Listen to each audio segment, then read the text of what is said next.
सांगली महापालिकेची निवडणूक महायुतीतील 3 पक्षामध्ये दोस्तीत कुस्ती रंगल्यामुळं चर्चेची ठरली। खरं तर सुरुवात ही जी केली शरद पवार राष्ट्रवादीनं स्वतंत्रपणे लढण्याची, या सगळ्या घटनेचे शिलेदार जे आहेत राष्ट्रवादीचे शहर जिल्हाध्यक्ष जगदाळे सर आहेत। सर, एकतर ज्यावेळी तुम्ही सुरुवातीला 30 जागेची मागणी भाजपकडे केली होती आणि त्यानंतर अचानकरित्या स्वतंत्रपणे लढायचा निर्णय घेतला, हा नेमका निर्णय घेण्यामागचं काय कारण होतं ज्यामुळं ही निवडणूक रंगतदार बनली? मुळात असं आहे की अजितदादांनी ज्यावेळेला भारतीय जनता पार्टीबरोबर सत्तेत जाण्याचा निर्णय घेतला, त्यानंतर लोकसभा झाली, विधानसभा झाली, त्या दोन्ही वेळेला राष्ट्रवादी काँग्रेस पार्टीनं अजितदादांच्या नेतृत्वाखाली इथं भारतीय जनता पार्टीचा सर्व उमेदवारांचा प्रचार केला, हिरिरीने पुढं जाऊन प्रचार केला। परंतु त्यानंतर थोडंसं असं लक्षात आलं की भारतीय जनता पार्टीकडं इन्कमिंग खूप व्हायला लागले। आमच्याकडं मदन भाऊंच्या मिसेस जयश्रीताई पाटीलला त्यांनी घेतलं, त्याच्यानंतर पृथ्वीराज पाटलांना घेतलं। खरं तर विधानसभेला हे तिन्ही उमेदवार गाडगीळ असतील, जयश्रीताई असतील, पृथ्वीराज पाटील असतील, हे तिघं एकमेकाविरुद्ध लढलेले होते आणि त्या सर्वांनाच त्यांनी आतमध्ये घेतलं। आता त्यानंतर काय झालं की आमच्या असं लक्षात आलं की भारतीय जनता पार्टीबरोबर आपण जाण्यामध्ये महानगरपालिकेच्या दृष्टिकोनातून फारसं चांगलं नाही आहे। त्याचं कारण असं आहे की त्यांच्याकडे गर्दी एवढी झाली होती आणि त्यांना आमचा वाटा आम्हाला देण्यामध्ये त्यांना अडचण येणार हे अगोदरच माहिती होतं। त्यांना विरोध करायचा हा दृष्टिकोन फारसा नव्हता तसा, परंतु गर्दीच त्यांच्याकडे एवढी झाली की ते आम्हाला सामावून घेणार नाहीत। आणि काय झालं की त्यांना असं वाटत होतं की यांच्याकडे काय 4-5च नगरसेवक आहेत, मग त्यांना तेवढ्याच आपण जागा देणं आहे असं त्यांना वाटत होतं। पण त्यानंतर जवळजवळ 12 नगरसेवक मिरजेमधून आमच्याकडं आले। त्यामध्ये ही पहिली सुरुवात होती, सोबळाची चाचपणीची पहिली सुरुवात। मग ते किशोर जामदार आमचे माजी महापौर आहेत, इद्रिस नाईकवडे आहेत, मैनुद्दीन बागवान आहेत, असे 3 माजी महापौर आमच्या पक्षामध्ये आहेत आणि त्यांच्याबरोबर 12 नगरसेवक आहेत। त्याचबरोबर सांगलीमधून 4 नगरसेवक होते, कुपवाडमधले होते। मग आता एवढे जर आत्ता मागच्या टाईमला ते एवढे नगरसेवक आमचे असणारे आमच्या पक्षात आले असतील तर मग त्यांची सोय काय करायची? मग आम्ही निर्णय असा घेतला की आता आपण स्वतंत्र लढूया।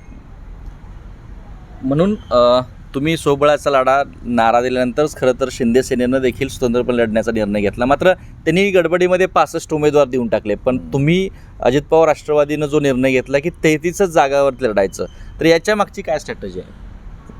त्याचं काय झालं की शेवटी कसं आहे, आम्ही हा पूर्वी एक प्रयोग केलेला होता, तो काँग्रेसच्या विरोधात होता। 2008ला महाविकास आघाडी केली होती। आता एखादा बलाढ्य पक्ष समोर असताना, त्याच्याबरोबर लढत असताना, त्याच्या विरुद्ध लढत असताना आपल्याला इतर पक्षांशी काहीतरी थोडंसं ॲडजस्टमेंट करायला पाहिजे, या दृष्टिकोनातून माझ्या डोक्यामध्ये विचार आला।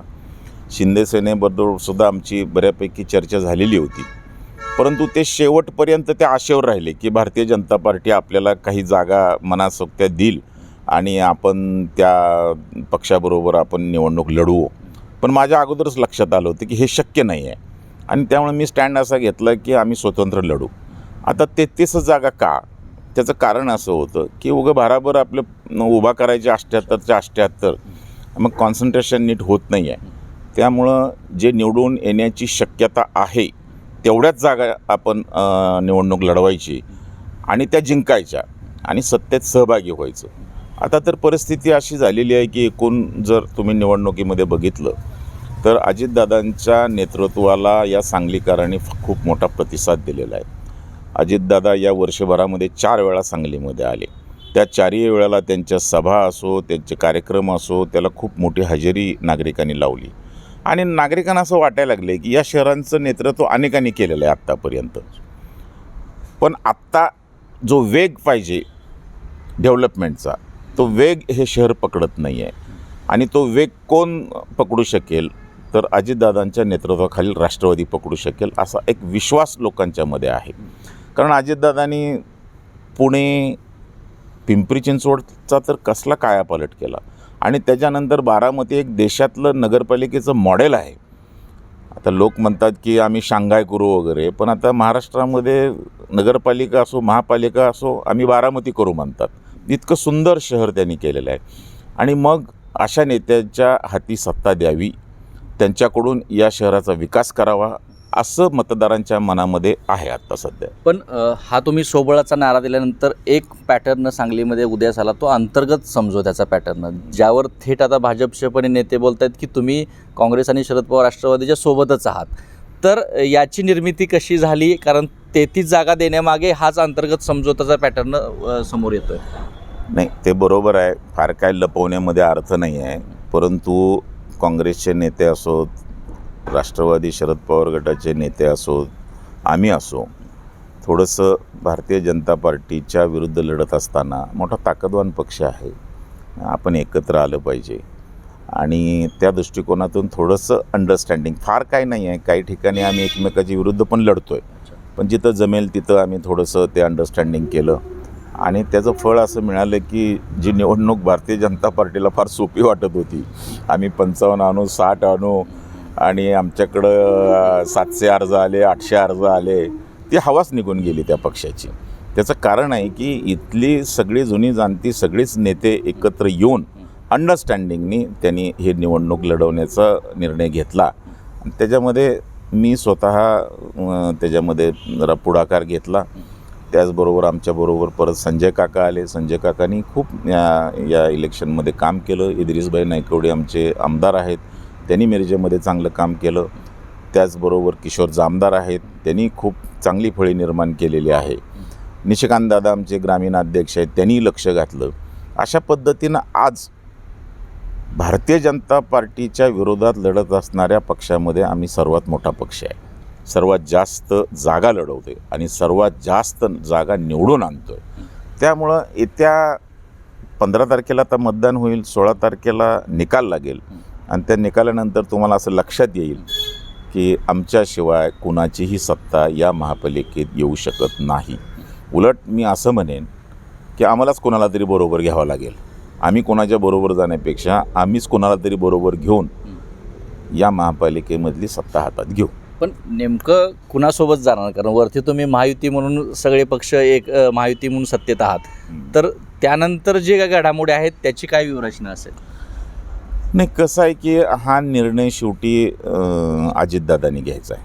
अजितदादा आमचे राष्ट्रीय अध्यक्ष आहेत, त्यांच्या नेतृत्वाखाली आम्ही काम करतो आहे. इथली परिस्थिती काय आहे आम्ही त्यांना व्यवस्थित सांगू, काय करायला पाहिजे याचं आम्ही थोडंसं त्यांच्याबरोबर चर्चा करू.